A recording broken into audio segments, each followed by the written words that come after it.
Did you know a giant crab once caused a great flood in Bukidnon?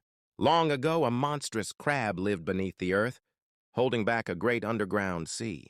One day, it moved, causing the waters to surge and flood the land. Only a few survivors reached the highest peaks. As the flood subsided, they became the ancestors of the Bukidnon people. Some say the crab still lurks beneath, waiting to stir again. Is this just a tale, or could the land still hold its secrets? What do you think?